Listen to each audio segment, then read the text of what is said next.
Let's talk about abortions in ancient times.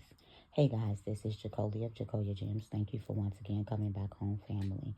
For those of you that happen to be new here, welcome. I definitely hope you hear something today that will persuade you to stay. Now, if you have not already done so, exactly what are you waiting for? Hit the subscribe button, like the video, comment down below, and share to your social media platforms. I'll make this quick, y'all, because I am editing my blog. It's going to be a long blog, long read. It's probably going to be about an hour and 30 minutes, which is why I'm going to change these blogs into paid PDFs and make the blogs that I am currently writing a little shorter. It's a little hard because I am a writer and I want to give you guys as much information as possible, as much scripture as possible, as much linguistics and dates. It's so many dates. It's so many dates. Oh my goodness, the Most High is so faithful. He is so faithful. So let's go to ancient Egypt in 1550 to be exact.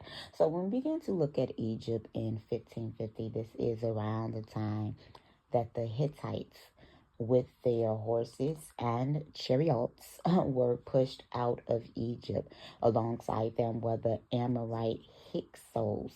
And we know that the Hyksos are tent dwelling, shepherd, cattle herding people. And oftentimes they get mixed up for Hebrews. And this is because the Hebrew, which clearly has the same root as Hebrew, Ayin, Bet, Resh, Abar, Eber.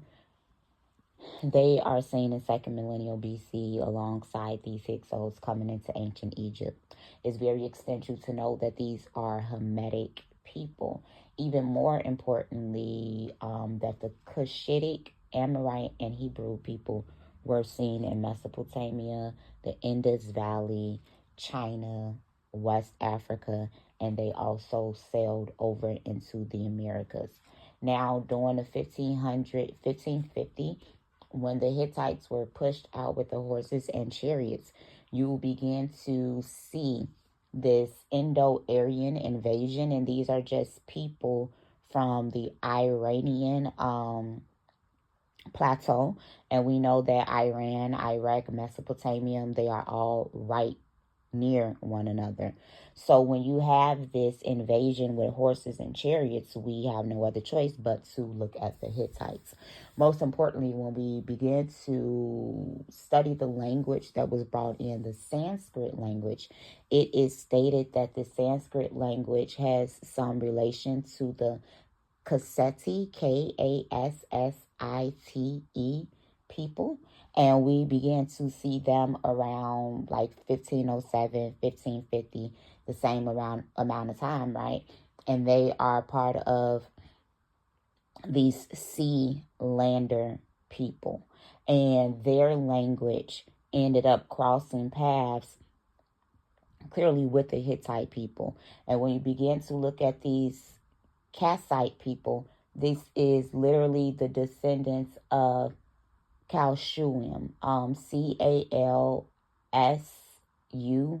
I believe, in the Bible, Genesis 10. It's not in front of me, but this is also the seed line of Canaan, whose father is Ham. When you begin to look at this person, Calcium, his father name is Mizraim, Egypt. So this language began to leave out of Egypt and go into India, and it is called Indo-Iranian.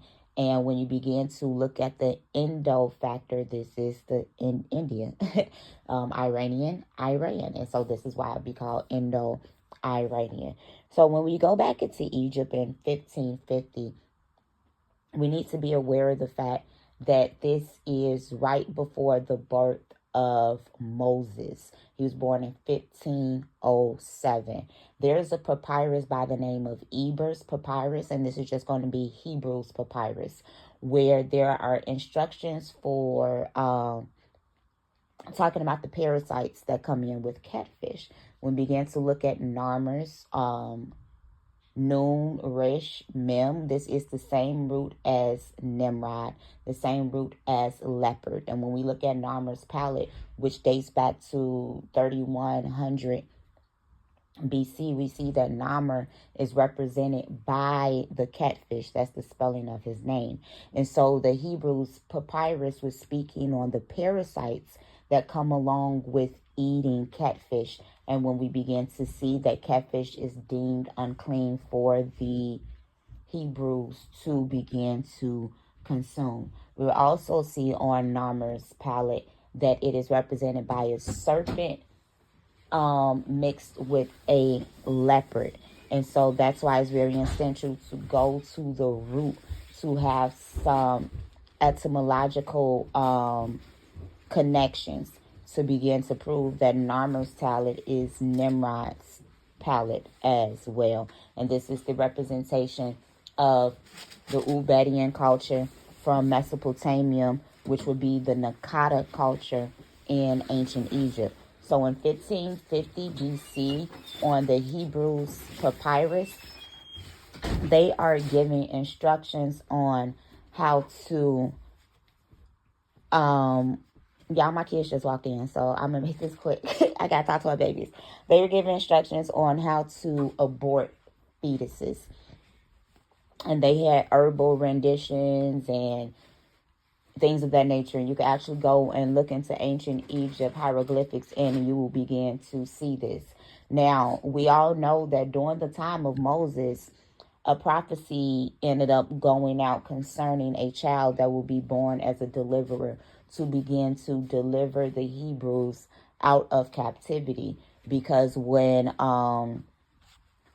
you begin to have the Hyksos being expelled, that's when you begin to see Dutton Moses, the first, second, third, fourth, Hatshepsut, so on and so forth, right? And so Hatshepsut was the daughter of Pharaoh who brought Moses out. So when we begin to read the biblical narratives, we will see that the midwives were given instructions to kill the Hebrew babies, and they did not. It's very essential to realize that the Kaftuti, I think it's Kefitu, people are literally Kaftor, Caphtor, and this is also one of the sons of Mizraim or Egypt. They are the progenitors of the Minoans. And it's very important to know that around 333 BC, this is when we were in Persian captivity. Then you begin to see these Greek Minoans begin to do abortions that we had already seen in ancient Egypt 1200 years beforehand. So this is how you begin to take the biblical narrative and compare it to history. So let's walk away knowing that in 1550 BC, there were instructions on how to abort children in ancient Egypt. 1507 BC, you begin to have the birth of Moses. And we know that the Indo-Aryan language was directly related to the Kassites, who progenitor is Kalshuam, who is related to the father, actually, of the Philistines in relation to the Hittites, the Amorites, as well as the Kafuti or the Kaftor people who begin to progenitor the Minoans. So ancient Greek civilization is birthed out of Egypt. We also need to know that Europe was Ebonian, and it was named after the Igbos, the Ebony. So guys, this is the Afro-Asiatic dynamics of abortion in antiquity. This is sorry, y'all. And abortion was also for these people child sacrifice. And the Philistine god was Dagon. It's also essential to know that Yahoo was being worshipped alongside Osiris at first. And then Osiris ended up then Set ended up taking over Osiris' place. So Yahoo and Set were worshipped during this time as well. And we just need to begin to look into all of these facts, okay? And remember, Yahoo did not call Abraham out of Ur. El Shaddai did. This is Jacoya.